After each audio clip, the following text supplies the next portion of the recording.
Welcome to Core Restore Advent Calendar. I'm Hope Savara with Mother Trucker Yoga. Every year we do this Advent calendar to help inspire you to be more fit, more active, and more healthy on the go no matter where you are. Our season this year is focused all on the core, and I wanted to kick off today's practice with understanding where these core muscles are, because if you don't know where they are, you don't know how to activate them, it's not going to do you any good. So I'm going to do a little bit of a drawing diagram. We're going to keep this as basic and simple as possible.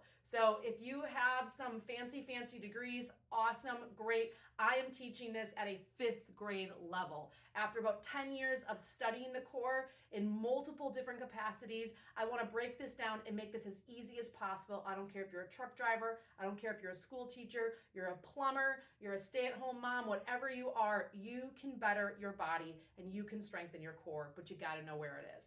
Okay, so when we think about our core, first of all, our core, or really our body, is in layers. So it's not just your six-pack abs. That's actually the most superficial part of your core, along with a few other muscles. What I want to start with is our very deep core muscles, and that includes our pelvic floor. Yes, we're going to talk about pelvic floor. We're going to probably say some funny things today, so you can laugh at me, you can drop funny things in the comments, whatever, it doesn't matter. I want to give you this information and empower you so that you can be the best version of yourself, the healthiest version of yourself. So when we think of our pelvic floor, I want you to think about it as the basement of your core. And really your feet are like the true basement of your core, but we'll get to that at a later episode. We're going to focus on our pelvic floor muscles.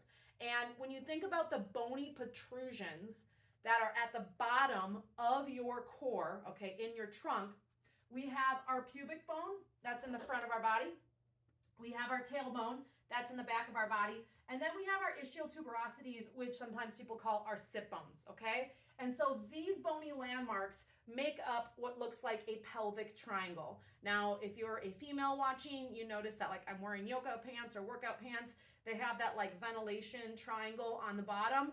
That's kind of the shape of the very superficial part of some of those pelvic floor area, but it'll kind of give you a nice visual. It's important to know where these bony protrusions are because they're going to become landmarks for you to mentally talk to your body. A lot of times there is a disconnect between our brain and our body. We have what's called proprioceptors in our body, in our muscles, in our fascia, in our tissues, and when they're deadened, they're not connecting. A lot of times we have desensitization, we have lack of contraction or lack of feeling. We're not able to engage the way we want to. Sometimes for women, if you've had children, you can damage those. Men and women, you've had injuries along the way, or you're just really stiff and tight, and that fascia is like plastic in your body, which is going to create some disconnect. So we want to turn that back on. And some of the best ways to do that is to mentally understand. For some of you, you're going to mentally do these exercises before you actually physically feel something. I just got to say, I've worked with tens of thousands of people over the last 20 plus years, teaching functional fitness, yoga, types of ergonomic movement, and this can get better. Okay, so let's get to it. So we have our pubic symphysis up in the front, we have our tailbone, and we have our sit bones, okay? So those are our bony landmarks. They make a triangle. I'm going to draw a straight line down the middle, okay? This is kind of like the highway divider. Hopefully you can see that. We'll change colors here. And again, this is at a 5th grade level. I just want to give you some basic points of contraction. We're not teaching like in-depth anatomy here, but we definitely can do that at a later date. All right, so if we start from the back, I like to start from the back to the front. So this is your tailbone down here. Okay, this is your tailbone down here. So down by your tailbone is your anal sphincter, okay? It's where you go number 2. That is a muscle. Okay, it's about 4 centimeters or so, the length of your pinky nail, and you can actually engage or contract your anal sphincter. Now, if you're pushing out number 2, you're using those muscles in a reverse fashion. Just standing, sitting, listening to me talk, whatever it is, I want you to try to engage your anal sphincter. Okay, so visualize where your tailbone is, visualize where that opening is, and I want you to try to pull up and engage without over squeezing your glute muscles. Okay, those are your superficial glutes, okay, the glute backs. Those will kick in when those pelvic floor muscles, back muscles, core muscles aren't doing their job at a deep level. We want to use our glutes, but we want to use them at the right firing time. So can I engage my anal sphincter without squeezing my butt cheeks closed? Can I pull up on that anal sphincter, pull inward like a bathroom drain plug without squeezing my glutes? Now, how long can I hold that? Can I hold that for 10 seconds? Can I hold that for 20 seconds? Can I hold that for 60 seconds? Now, you can go do your own research. Kegels are out. This like pulsing action on the pelvic floor has already been proven it's not nearly as effective as long holds or combinations of holds. So we want to try to engage and pull up. That is point number one. We'll use another color here. This is point number one, okay? So for reference, I'm going to be doing this throughout all the other videos asking you to engage your pelvic floor. So you want to make sure you know what's going on here. So we all have an anal sphincter. We can engage up on that area, and we want to try to internally create a nice hold. The cool thing about this is you can do this while driving, while grocery shopping, while talking on the phone, while walking your dog. Nobody has to know. And yes, these are muscles that you need to use or you're going to lose.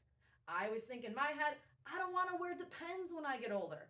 I want to be the healthiest version of myself. Laugh all you want, drop whatever idiotic comments you want in the comments section. I don't care, but I'll tell you what, you will care when these body parts aren't working the way they're designed to. Okay, so we have first point of contraction is our anal sphincter. Okay, we'll just put AS, anal sphincter. The next point of contraction, okay, so this is number 2. Okay, this is number 2, is going to be the perineal line. For women, this is the vaginal passageway, okay? For men, I want you to think about the soft tissue behind the scrotum, okay? It usually kind of looks a little bit dome-like.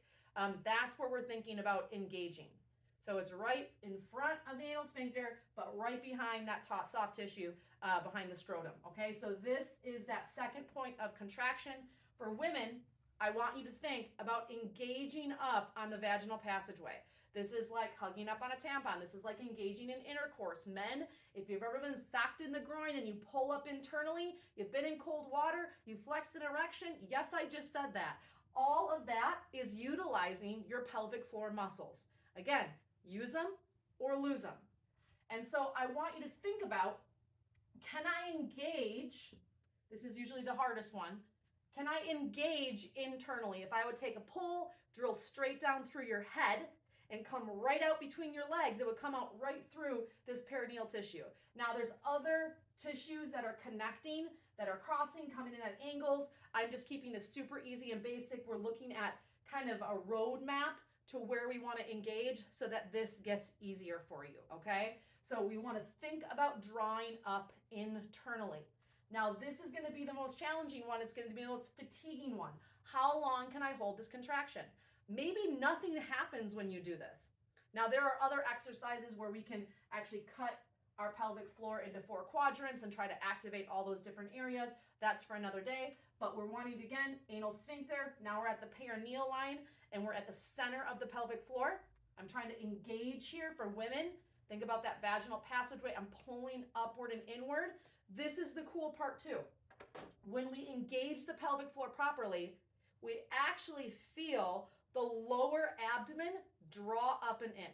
So if you're in this mindset of navel to spine, suck it in, pull it in, push back into the floor, all the cues that actually drive me bonkers, when I hear them, you're creating more pressure on the pelvic floor than what you want. You're creating more harm than good on your lower back. It happens internally. You want to draw in and sculpt the waist. It happens internally first. And so we're engaging anal sphincter. Now we're focused on that perineal area. I'm pulling up internally, same thing. Can I do this? Can I hold it for 10 seconds, 20 seconds, 60 seconds? And it's going to be fatiguing.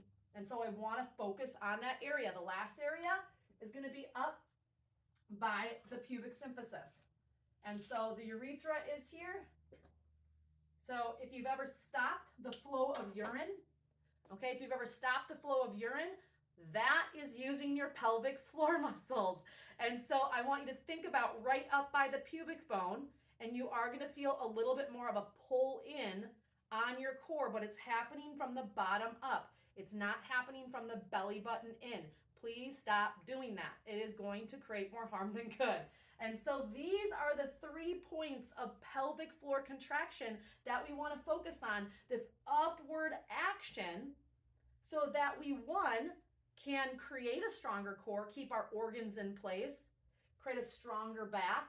And then let's say if we engage our glutes, engage our obliques or rectus or core muscles or our arms or whatever it is, we have the super strong foundation to be able to stand on.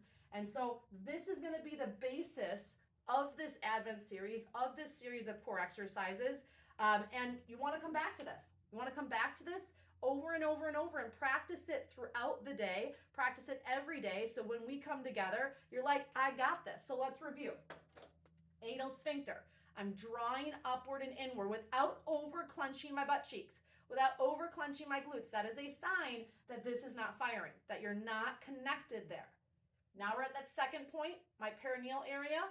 Okay, I'm pulling up internally. It's almost like if a shirt was inside it out, I'm going to pull it right side in. I'm going to pull up the bathroom drain plug. I'm going to hug and engage when I'm in a freezing cold ice bath.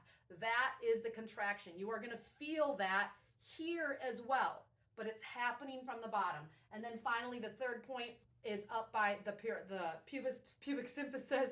I'm going to engage and hold. Maybe one of these doesn't connect for you. Maybe they all don't. Maybe they all connect. Maybe it's a weird combination. Whatever it is, you can rewire the brain and the body back together. But you got to think it before you feel it. All right, stay tuned for more great tips and exercises that you can do on the go no matter where you are with our Core Restore Advent series. I'm Hope Savara. Please hit that subscribe button, follow us, leave a comment below. Let me know what you think about your core, and I'll be seeing you again really soon.